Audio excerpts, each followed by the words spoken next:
बालाकोट में जो इनकाउंटर अभी भी चल रहा है उसमें आर्मी के 5 जवान शहीद हुए हैं, उसमें ऑफिसर भी हैं। और अभी अभी ये इत्तला हम तक पहुंची है कि 2 दहशतगर्दों को मार गिराया गया है। जो 5 लोग शहीद हुए उनमें एक का ताल्लुक पुंछ से है, पुंछ अजोड़ से। आप तक ये खबर हम पहुंचा चुके हैं। अभी डेड बॉडी शहीद अब्दुल मजीद की अजोट नहीं पहुंची है। मुमकिन है रात को किसी वक्त या कल पहुंचे। अभी शाम होते होते Bharatiya Janata party union territory के अध्यक्ष रविंदर रैना अजोट पहुंचे हैं और आप ये देखिए कि घर वालों से मिले हैं और ख़ास तौर से अब्दुल मजीद के बच्चों को बुलाया, अपनी गोद में बिठाया। एक की उम्र तकरीबन 8 साल है, एक की 6 साल है और एक बच्ची है जो 3 साल की है। तो अब्दुल मजीद के ख़ानदान में घर में एक बीवी 3 बच्चों के साथ अब आगे का सफ़र अपना जारी रखेगी। उनके शौहर जो कालाकोट में इनकाउंटर हुआ उसमें शहीद हुए। अजोट से इनका ताल्लुक़ है। एक बड़ी दुखी खबर जो पुंछ को पहुंची और पुंछ में भी अजोट में ख़ास तौर पे, लेकिन हमने उनके घर वालों से बात की। इसी घर का एक फ़र्द 2017 में शहीद हो चुका है, एक 2023 में शहीद हुआ है। दुख तो है, अफसोस तो है, गम तो है, ये तमाम चीज़ें हमने वहाँ देखी हैं। लेकिन साथ ही साथ उस घर के अफराद के चेहरे पर एक फ़ख्र का एहसास भी था कि हमारे बच्चे इस वतन की मिट्टी के लिए शहीद हुए हैं। रविंदर रैना ने लोगों से मिले, घर वालों से मिले, अब्दुल मजीद जो शहीद हुआ है उनके घर वालों से मिले और ये कहा कि गोली की सियासत नहीं होनी चाहिए और ये गोली फिर किसी को नहीं देखती है।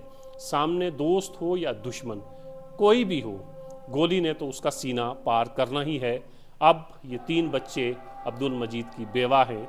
वो लोग जो पता नहीं कहाँ से आए हैं, वो लोग जो अक्सर व बेशतर इस पीर पंजाल को अपना निशाना बनाते रहते हैं, जो सरहद पार से यहाँ पहुँचते हैं, यहाँ के अमन को और यहाँ के भाईचारे को नुकसान पहुँचाने की कोशिश करते रहते हैं। पिछले चंद सालों से ये एक्टिविटीज़ पीर पंजाल में बढ़ी हैं, लेकिन यहाँ के जवान ही नहीं बल्कि यहाँ की आवाम भी उसी तरह इनका मुकाबला करने के लिए तैयार है।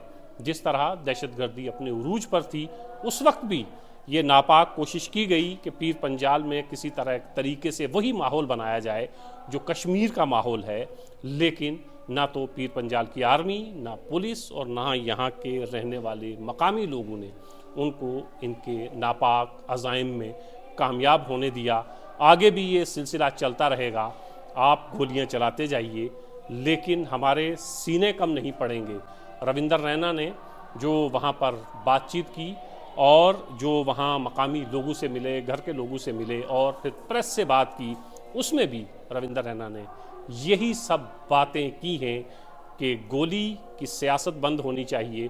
और ये घर जिस घर में अब बूढ़े माँ बाप हैं, वो घर जिस घर में एक बेवा है, वो घर जिस घर में सबसे बड़ा बेटा 8 साल का है, अब उस घर की मुसीबतों के बारे में सोचिएगा।